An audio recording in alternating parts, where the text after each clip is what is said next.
What's up guys, my name is Ace, and we're now on the final day of the Week 1 beta for Battlefield 6. And today, I finally wanted to share some of my initial impressions and my experiences so far with this first weekend of the beta. And overall, I've been having a blast with this. I think we're really off to a good start this time around for Battlefield 6. And it is shaping up to be an excellent entry into the franchise.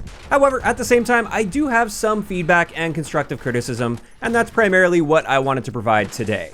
However, I do want to address the elephant in the room here. I know my background is primarily Call of Duty. I've played almost every Battlefield game that has come out with only a few exceptions. I have dabbled with Battlefield plenty over the years, so I'm not completely new to Battlefield, but I am primarily a Call of Duty player. And I totally understand the apprehension from Battlefield fans having a Call of Duty player sharing feedback and criticism about their game and their franchise.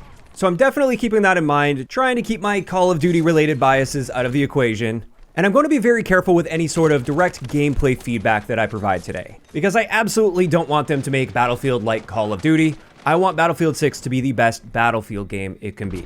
And before we get into the feedback side of things, let's talk about some of the things that really caught my eye that I'm enjoying with the Battlefield 6 beta. And the first thing is just the general vibe of the game. It's got an excellent, grounded, modern feel, and I really hope they manage to maintain this long term. I know, of course, they're going to be monetizing the game down the road, and I just hope they don't stray too far from this, because this is a huge draw for me and many others like me. And I know they said they're going to be keeping things grounded long term, but time will tell on that. I absolutely love the vibe of it so far. And going off of that, the attention to detail is excellent. I really enjoy the level of destruction they've got this time around as well. I know this is a really minor point, but I absolutely love the new drag and revive feature. And the way I keep describing it is this is one of those mechanics where it just fits in so naturally. My reaction is basically, why has this not been a thing before? It just fits so perfectly with the game, and I really do like how it fits into the gameplay. Next, another fairly minor thing, but I really do like it, is their firing range. I think they did an excellent job at the firing range. You've got enough room for some movement to take place, so you can play around with things there. And the range itself is very well designed, and it's excellent for getting a feel for your weapons. And speaking of loadouts, overall, I really like the loadout structure in this game. And while I would generally lean more toward the class-locked system, I think even with unlocked classes, I really haven't minded the unlock classes all that much with my playtime so far. I really do like how they handled the attachment system where you have 100 points to pick from. There may be some room for balancing and adjustments for the attachments themselves, but the overall system I'm really liking. Next, the movement overall, I really like the character movement. I think they did find a nice balance here where I do feel like I've got a decent amount of freedom and control. I don't feel like it's super clunky and that I'm like running through mud or anything. But at the same time, they didn't take things way overboard like with Call of Duty, for instance, and it still does feel quite grounded overall. Outside of that, just the general gameplay flow feels very good, and to me, very reminiscent of some of my favorite Battlefield games like Battlefield 3, Battlefield 4. I know it's not identical to those games, and there are some clear differences, but it does bring back a lot of memories of those games, and that's great. And those are just some of the highlights. Those are the things that really came to mind when I was thinking about the things that I generally enjoyed about this, and like I said, overall, I've been having a blast with this, and things are looking really good, at least as a starting point here. But now let's get into some of the feedback I've got. And the number one thing, and honestly one of my biggest complaints with the game, has nothing to do with the gameplay at all. This is their user interface, and especially the settings menus. When it comes to navigation, this is possibly the worst UI and settings experience I have ever had in a video game. It is awful in my opinion, and I think it needs a full overhaul. I think they need to totally redesign how they're handling their settings menus. And a side note with that, when we're talking about the settings, I have noticed a bunch of bugs with button mapping where you map something to a particular button and it just doesn't work properly, or you switch even to a default button mapping setting and it doesn't do what it's telling you that it should be doing. So there are definitely some clear issues there that need to get worked out, and I think most people would agree with me in that area. Next, when it comes to the connection experience, I would say in general, I've had a good connection experience with the beta. It really hasn't been that bad. However, I've absolutely run into some situations or some matches in general where I've experienced a desync sort of feeling. Primarily, it feels like my time to kill is not matching the time it takes for enemies to kill me. In many situations, I get killed by a full auto gun in like 4 or 5 shots, and yet it literally felt like a one-shot kill weapon killed me. There was zero time to react to that. Or in another situation, for instance, I would be shooting first, perfectly on target, in a close enough range where bloom isn't a factor, and my enemy is mid-sprint, and yet they're able to come out of sprint and then instantly delete me. And that's obviously really frustrating and something that I hope they are working out throughout the beta. Oftentimes betas are used for that. I know a lot of it is for marketing purposes, but it's also for gathering feedback and data so they can make improvements. And I definitely hope we see some improvements. Now, in a somewhat similar vein, let's talk about matchmaking a little bit. One thing I noticed is searching for domination matches especially, where it only needs 16 players in a server to start the match. I sometimes had to wait several minutes to populate a 16-player match. And from what we've seen, the player count for the beta has been really, really high. Like, there are tons of people playing. And also, I should mention, this is with crossplay on, so it seems very strange to me that it could take several minutes to fill up a 16-player match, especially when I almost never had this issue with Conquest or Breakthrough. It would fill a 64-player match, no problems. Also with matchmaking, something I'm not a fan of in the beta is the lack of a server browser. You have to use matchmaking to get into matches. And one of the big issues I've noticed with that, especially with a fairly small map pool that we have access to in the beta, is I often found myself getting the same map over and over again. And that can be really frustrating, especially when you're playing the modes that last like 30 minutes, for instance.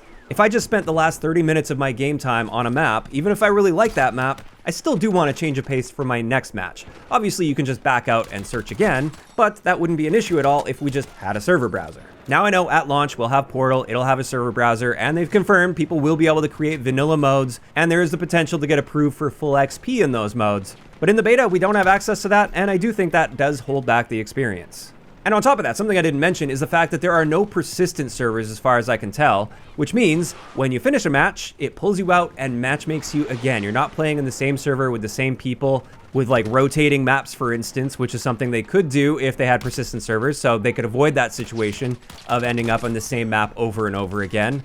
And a frustrating thing to go along with that is when it is matchmaking between games automatically, as far as I can tell, and I've been searching, you can't edit your loadouts and play around with your weapon attachments and stuff while you're waiting for the next match. You literally have to back out to the main menu if you want to do that. And that's really annoying as well. If you are going to rematchmake, at least let us do some stuff in the meantime while it's searching for a new match.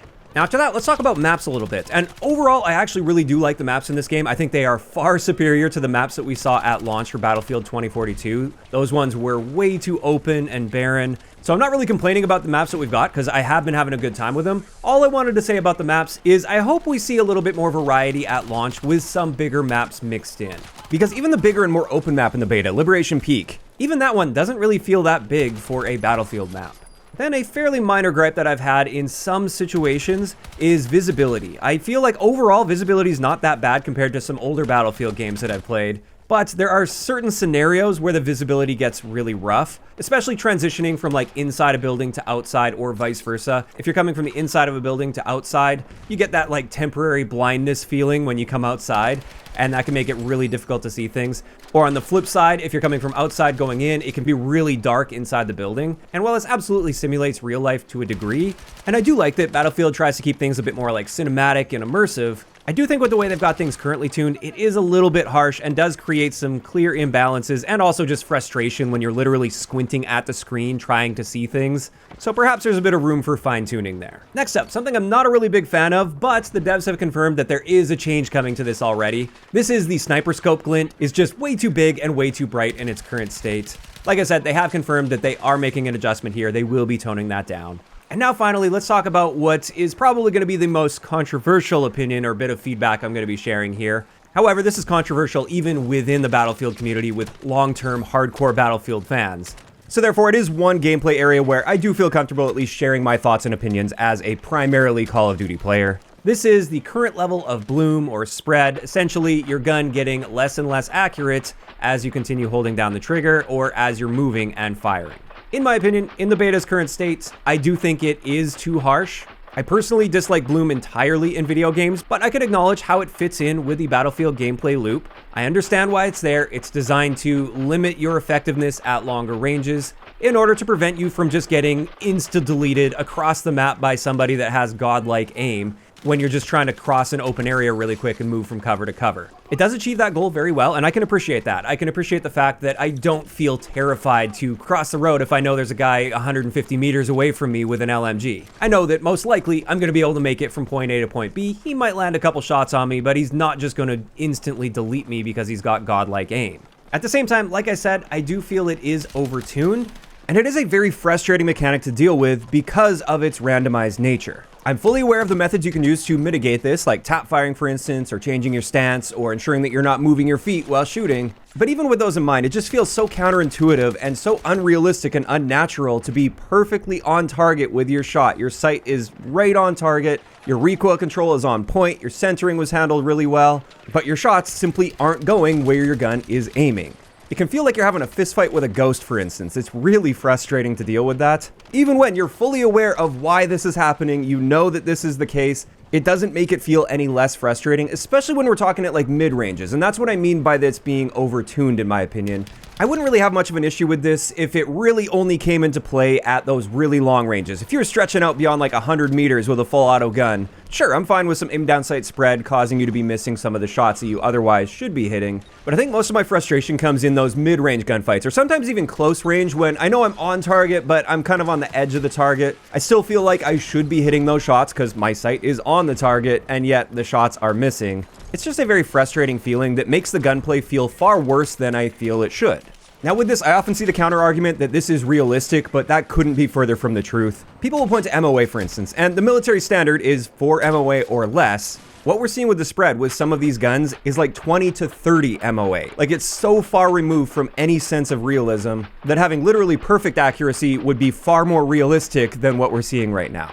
So I don't think that's a valid argument in favor of it at all. I do think there are valid arguments gameplay-wise, like I said, for ensuring that people just don't get insta-melted at long ranges. However, I think there are better methods that can achieve this same result, like simply increasing the recoil, especially having recoil that ramps up as you continue to hold the trigger for too long. So you still get that same result of being able to accurately fire in short bursts, but if you hold the trigger down for too long, now the recoil is going to start getting crazy on you, but at least the shots are going where your sight is. Additionally, you could add more sway to the gun, especially while moving. You could make sure that your sights are bouncing around a little bit more to discourage the crazy strafing in gunfights at longer ranges, which is another thing that the aim down sight spread is designed to do. Or you could even just add another damage range drop off for many of the guns, so they're simply dealing less damage at longer ranges and it will require more hits to kill. And perhaps there could even be a combination of this, where they still keep some level of spread because it has been a core part of most Battlefield games, but maybe tone that down a little bit while simultaneously increasing some of these other factors I just talked about. I'd be totally fine with increased recoil if that meant less aim down sight spread, for instance.